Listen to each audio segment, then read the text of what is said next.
Bonjour à tous. Conduire peut aussi rimer avec réduire, ou quand décélération rime avec réduction de sa consommation.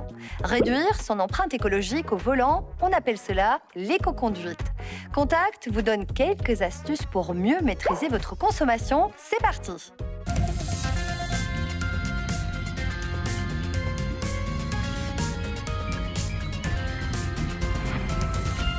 Économiser du carburant, c'est d'abord une question de conduite. Didier, bonjour. Bonjour Daniela. Vous êtes instructeur d'éco-conduite. Voilà. Vous allez me livrer tous vos secrets, on se masque et on y va? On fait le test? C'est parti. C'est parti. Et vous conduisez comme d'habitude, changez les vitesses. Vraiment comme d'habitude. Je reprends mes habitudes, Voilà. ne vous inquiétez pas. Mais en règle générale, ne changez pas trop de vitesse. D'accord, ça c'est l'un de mes problèmes pour le moment. Donc ici, la 4e, c'est limite. Essayez de vous regarder vraiment très loin pour savoir quand est-ce que je peux lâcher mon accélérateur sans évidemment gêner le trafic derrière vous en lâchant les gaz parfois trop tôt. C'est une question d'anticipation. De calcul et d'anticipation. Il faut tout calculer, bien regarder loin et dire tiens, quand est-ce que je peux couper mon gaz? Et essayer de garder une vitesse constante.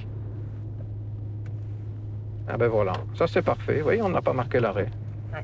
Voilà. Les principes d'éco-conduite sont aussi des principes qu'on peut appliquer pour la sécurité sur la route. La plupart, oui, mais il ne faut pas pousser le bouchon trop loin. C'est-à-dire que quand il faut marquer l'arrêt à un stop, un truc comme ça, il faut quand même respecter le code et la sécurité. Mais voilà, les chiffres, je crois qu'ils parlent d'eux-mêmes. La première fois, vous faites presque 6 litres. On pourrait dire, bon, 6 litres, ça va encore. Mais quand on voit le deuxième chiffre, deuxième parcours, 4 litres 6. Plus d'1 litre de différence. Plus d'1 litre de différence, 1 litre 3. Concrètement, quels sont les conseils qu'on peut donner à nos téléspectateurs? Ben, lors du deuxième parcours, vous avez très bien utilisé votre accélérateur, donc vous n'avez jamais poussé trop fort, vous avez changé de vitesse au bon moment, et vous avez surtout lâché votre accélérateur très tôt en approchant des carrefours, ce qui vous permet de ne plus consommer du tout. Quand vous lâchez votre accélérateur, il y a une coupure d'injection, on ne consomme plus rien. Enfin, dernier point, la climatisation.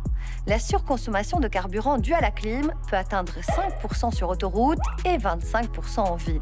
Voilà pour les astuces de votre conduite. Il reste à vérifier l'entretien de votre voiture. Des pneus et un moteur bien soignés, c'est la garantie d'une plus faible consommation. Bien entretenir son véhicule passe d'abord par respecter le plan d'entretien prévu par le constructeur. Le constructeur prévoit de remplacer certaines pièces à certains moments. L'huile aussi doit être remplacée régulièrement parce qu'une huile dégradée peut provoquer une surconsommation. Il y a un deuxième volet qui est aussi lié au conducteur du véhicule, qui doit contrôler régulièrement l'état et la pression de ses pneus. Un pneu usé, un pneu dégonflé va provoquer une surconsommation. Il faudra aussi contrôler le niveau d'huile du moteur, parce qu'un moteur qui tourne sans huile ou avec moins d'huile va surconsommer. Attention au coffre plein ou à une galerie restée accrochée sur le toit. Ils freinent également la voiture et nous font consommer plus. De manière globale, l'éco-conduite est aussi plus écologique. Une baisse de consommation s'accompagne automatiquement d'une diminution des rejets de CO2. De quoi faire du bien au porte-monnaie et à la planète également.